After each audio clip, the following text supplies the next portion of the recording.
नमस्कार दोस्तों, स्वागत है आपका एसवाई में। कैसे हैं आप सब? आज मैं फिर से ऑपरेटिंग सिस्टम का एक नया वीडियो लेकर आ गई। आज इस वीडियो में हम देखेंगे प्रायोरिटी शेड्यूलिंग एल्गोरिदम। तो अपने कॉन्सेप्ट को स्ट्रांगली बिल्ड करने के लिए वीडियो के अंत तक बने रहिए। तो चलते हैं वीडियो की ओर। प्रायोरिटी बेस्ड शेड्यूलिंग, ये भी हमारा सीपीयू शेड्यूलिंग एल्गोरिदम का पार्ट है। तो अभी तक हमने क्या देखा? एफसीएफएस देखा, एसजेएफ, एसआरटीएफ और रॉन रॉबिन को देखा। प्रायोरिटी बेस्ड शेड्यूलिंग, जैसा कि नाम से पता चल रहा है कि इसमें प्रायोरिटी का ज्यादा इंपॉर्टेंस होगा, यानी कि इसे हम बोल सकते हैं it is part of CPU scheduling.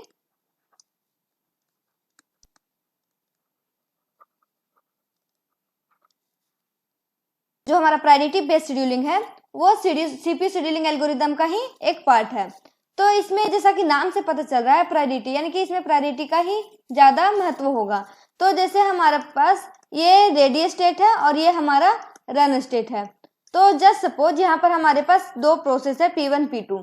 तो रेडी क्यू में क्या होगा कि रेडी क्यू में तो बहुत सारे प्रोसेस अवेलेबल होते हैं, तो वहां पर कौन सा प्रोसेस सिलेक्ट किया जाए वो तो हमारा अलग अलग एल्गोरिदम पे डिपेंड करता है। प्रायोरिटी बेस्ड शेड्यूलिंग एल्गोरिदम में जिसका प्रायोरिटी ज्यादा होगा, यानी कि जिस प्रोसेस का प्रायोरिटी ज्यादा होगा उसे सीपीयू मिलेगा। तो जैसे जस्ट सपोज यहाँ पर P1 का प्रायोरिटी ज्यादा है P2 से, तो हमारा P1 को सीपीयू मिलेगा। ओके, अगर कोई और प्रोसेस है वो आता है higher priority then P1, then अगर ये नॉन प्रिमेटिव हुआ तब तो ये पूरा का पूरा एग्जीक्यूट करेगा, लेकिन अगर नॉन प्रिमेटिव नहीं हुआ तो ये प्रिम्ट होकर फिर से वापस आएगा और यहाँ पर हमारा P3 एग्जीक्यूट करेगा। इसका प्रायोरिटी ज्यादा होगा उसको सीपीयू पहले मिलेगा। ठीक है, अगर प्रिमेटिव हुआ तो वो अगर उससे हायर प्रायोरिटी वाला कोई भी प्रोसेस आएगा तो उससे कंपेयर होगा तो उसे सीपीयू मिलेगा और वो प्रिम्ट कर जाएगा। प्रायोरिटी बेस्ड शेड्यूलिंग दो तरह का होता है, नॉन प्रिमेटिव एंड दूसरा प्रिमेटिव। और इसका जो क्राइटेरिया होगा वो होगा प्रायोरिटी, यानी कि जिसका प्रायोरिटी ज्यादा होगा उसे सीपीयू मिलेगा और वो एग्जीक्यूशन स्टार्ट करेगा। पहले देखते हैं नॉन प्रिमेटिव को। ये प्रायोरिटी शेड्यूलिंग एल्गोरिथम का एक क्वेश्चन है। तो इसमें देखो हमारे पास इस क्वेश्चन में क्या है, प्रायोरिटी है, प्रोसेस आईडी है, अराइवल टाइम है, बस टाइम है। ठीक है, ये क्वेश्चन में दिया गया है। इसके हेल्प से हमें फाइंड करना है average turnaround time and average waiting time. जो ये प्रायोरिटी है वो प्रायोरिटी दो तरह से डिसाइड हो सकता है। देखो हम जो लोअर नंबर है उसे भी हम हायर प्रायोरिटी मान सकते हैं और जो हायर नंबर है उसे भी हम हायर प्रायोरिटी मान सकते हैं। तो इस एग्जांपल में हमने जो हायर नंबर है उसे हायर प्रायोरिटी माना है, यानी कि इसका हाई प्रायोरिटी होगा। जो 12 है उसका हाई प्रायोरिटी होगा, देन 10 का हाई प्रायोरिटी होगा, उसके बाद 9 का, उसके बाद 8 का, देन उसके बाद 4 का। तो इस गैंट चार्ट के हेल्प से हम इस क्वेश्चन को सॉल्व करते हैं। तो देखो यहाँ पर सबसे ज्यादा प्रायोरिटी किसका है, P1 का। प्रोसेस आईडी P1 का सबसे ज्यादा प्रायोरिटी है। एट 0 यूनिट टाइम पे कोई भी रेडी क्यू में अवेलेबल है। देखो किसी भी प्रोसेस का अराइवल टाइम 0 नहीं है, यानी कि जिसका सबसे लोवेस्ट अराइवल टाइम है वो है 2 यूनिट टाइम, यानी कि हमारा जो सीपीयू है वो आइडल रहेगा 2 यूनिट टाइम तक। ठीक है, उसके बाद हमारा P4 रेडी क्यू में आएगा। तो P4 को हम देखो, जो ये क्वेश्चन है वो है नॉन प्रिमेटिव। नॉन प्रिमेटिव का मतलब होता है कि जब किसी भी प्रोसेस को सीपीयू मिलेगा तो ये इसका जितना बस टाइम होगा वो पूरा का पूरा एग्जीक्यूट करेगा, उसके बाद वो टर्मिनेट होगा। तो यहाँ पर देखो नॉन प्रिमेटिव है, यानी कि हमारा जो P4 है जिसका बस टाइम है वो 4 यूनिट टाइम है, तो हमारे P4 एग्जीक्यूट किया, यानी कि ये हो गया 6 और यहाँ पर हमारा 0 हो गया। एट 6 यूनिट टाइम तक कौन कौन सा प्रोसेस आ चुका होगा, हमारे पास P2 आ चुका है और P6 आ चुका है।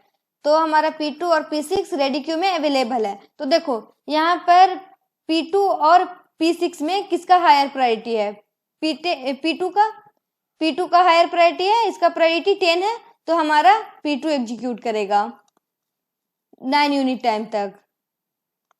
तो ये एग्जीक्यूट करेगा क्योंकि ये नॉन प्रिमेटिव है, पूरा का पूरा इसका बस टाइम जब तक 0 नहीं होगा तब तक ये सीपीयू को छोड़ेगा नहीं और टर्मिनेट नहीं होगा। ठीक है, तो उसके बाद देखो एट 15 यूनिट टाइम तक सारा का सारा प्रोसेस आ चुका होगा। ठीक है, तो हमारे पास P1 भी होगा, P3 भी होगा, P5 भी होगा। ठीक है, P4 तो पहले ही हमारा एग्जीक्यूट हो गया, यानी कि टर्मिनेट हो चुका है। तो अब देखो हमारा P2 कंप्लीट हो चुका है, P4 कंप्लीट हो चुका है, देन हमारा जो हायर प्रायोरिटी है वो किसका है, P1 का। तो हमारा P1 एग्जीक्यूट करेगा, क्योंकि P1 का 12 प्रायोरिटी है, यानी कि सबसे ज्यादा प्रायोरिटी है। तो हमारा P1 एग्जीक्यूट करेगा और ये हमारा 0 हो गया, टर्मिनेट हो जाएगा P1। उसके बाद हमारा किसका हायर प्रायोरिटी है, देखो यहाँ पर सेम प्रायोरिटी है दो प्रोसेस का। अगर सेम प्रायोरिटी है तो हम अराइवल टाइम को देखेंगे, जिसका अराइवल टाइम कम होगा वो पहले एग्जीक्यूट होगा।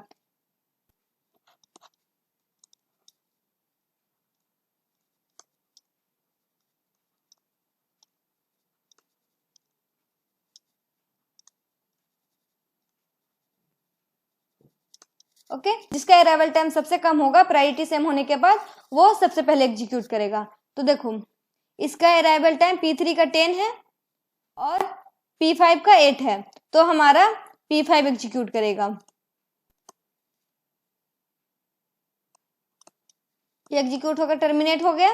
देन हमारा P3 एग्जीक्यूट करेगा, ये भी टर्मिनेट हो जाएगा। एक ही प्रोसेस बचता है P6। देन हमारा ये एग्जीक्यूट करेगा,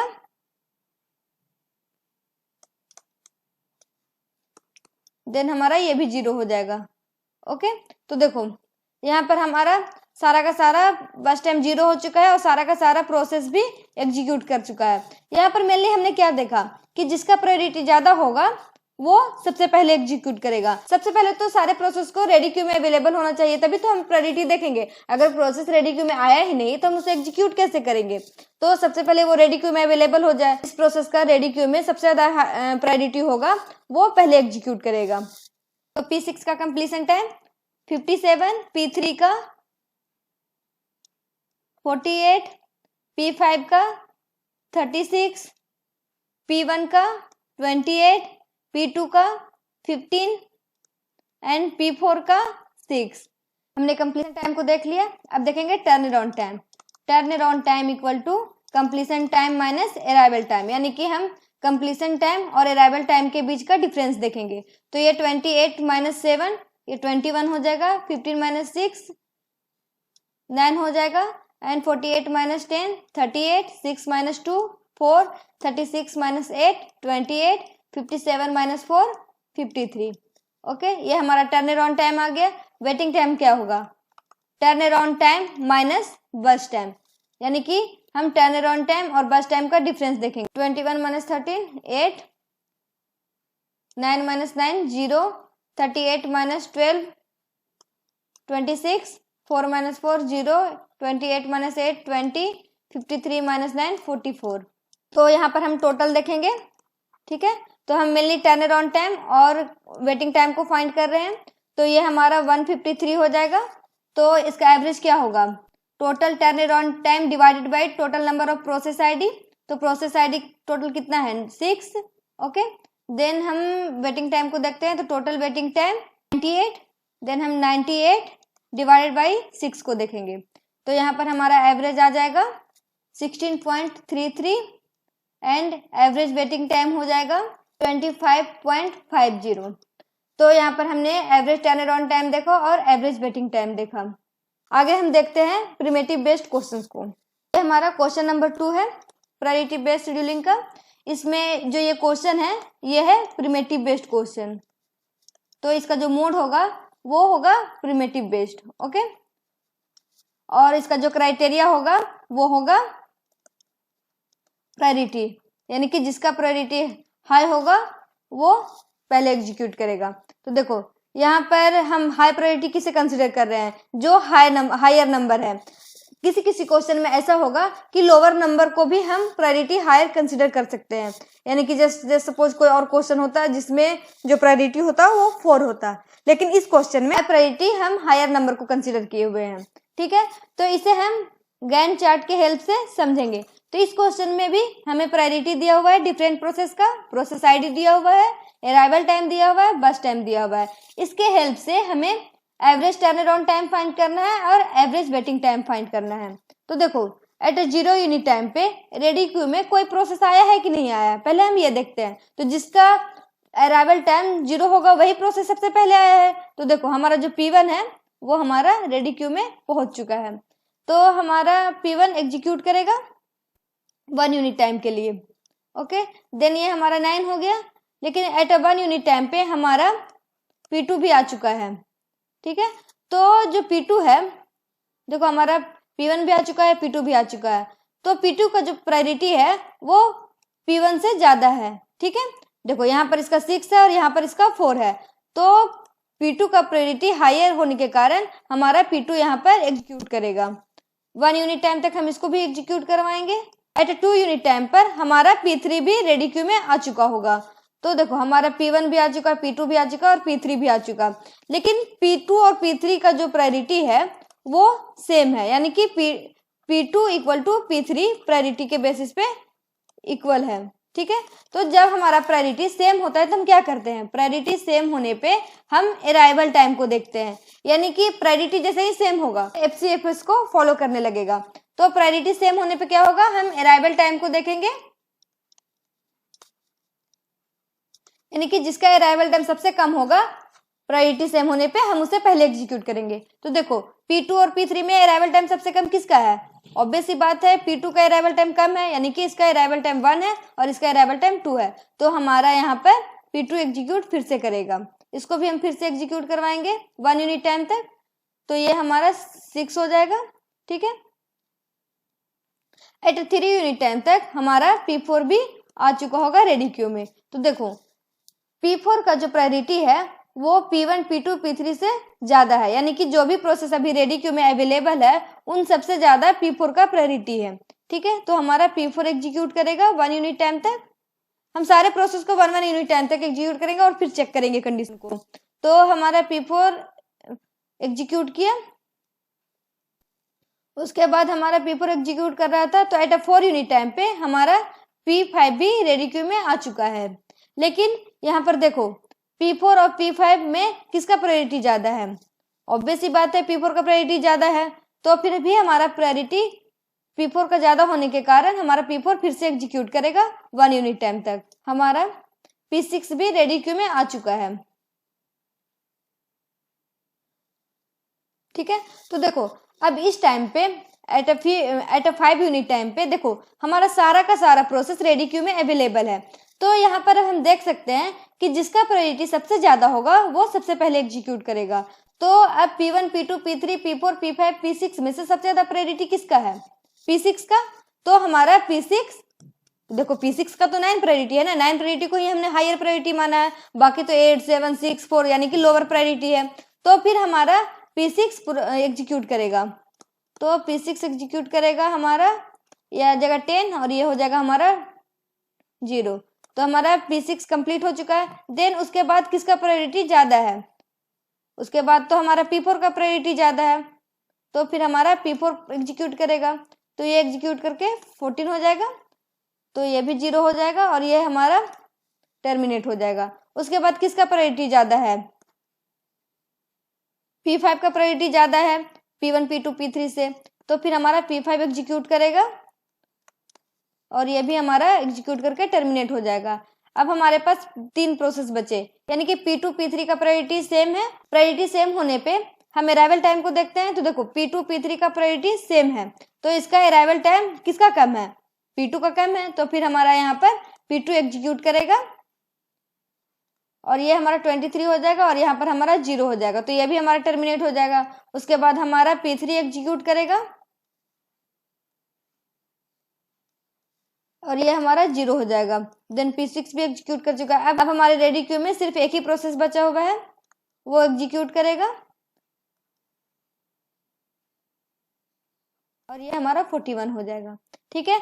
तो देखो हमारा सारा का सारा प्रोसेस एग्जीक्यूट हो चुका है, ठीक है, रेडी क्यू खाली हो चुका है। अब हम फाइंड करेंगे कंप्लीशन टाइम। P1 का कंप्लीशन टाइम क्या होगा 41, P3 का 32, P2 का 23, P5 का 17, P4 का 14, P6 का 10। तो ये हमारा हो जाएगा कंप्लीशन टाइम।